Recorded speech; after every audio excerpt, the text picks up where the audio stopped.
ఈ నెల 11న సారంగపూర్ చక్కెర ఫ్యాక్టరీ ఆవరణలో జరిగే రైతు సమ్మేళనానికి రైతులు పెద్ద ఎత్తున తరలివచ్చి విజయవంతం చేయాలని చెరకు ఉత్పత్తిదారుల సంఘం కన్వీనర్ ఆకుల పాపయ్య కోరారు.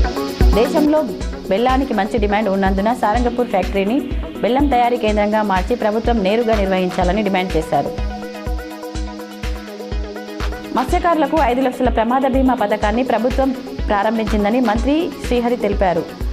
18 నుండి 70 ఏళ్ల వారికి ఇది వర్తిస్తుంది. పథకానికి 4,21,767 మంది రిజిస్టర్ అయ్యారు. భారత స్వాతంత్ర దినోత్సవం సమీపిస్తున్న సందర్భంగా భారత ప్రధానమంత్రి మోదీ ఇచ్చిన పిలుపు మేరకు హర్ ఘర్ తిరంగా కార్యక్రమం భాగంగా నిజామాబాద్ ఎంపీ ధర్మపురి అరవింద్ ఢిల్లీలోని తన నివాసంలో జాతీయ జెండాను ఎగురవేశారు. ఈ నెల 14న నిజామాబాద్ పట్టణంలో నిర్వహించనున్న తిరంగా ర్యాలీని విజయవంతం చేయడానికి బీజేపీ జిల్లా అధ్యక్షుడు దినేష్ కులాచారి అధ్యక్షతన బీజేపీ జిల్లా కార్యాలయంలో సమావేశం నిర్వహించారు. నిజామాబాద్ జిల్లా కేంద్రంలో తెలంగాణ రక్షణ సేన ఆధ్వర్యంలో పాంచజన్య సంకల్ప సభ నిర్వహించనున్నట్లు పార్టీ వర్గాలు ప్రకటించాయి. ఆగస్టు 26న మధ్యాహ్నం 3 గంటలకు కలెక్టరేట్ గ్రౌండ్లో నిర్వహించనున్నారు.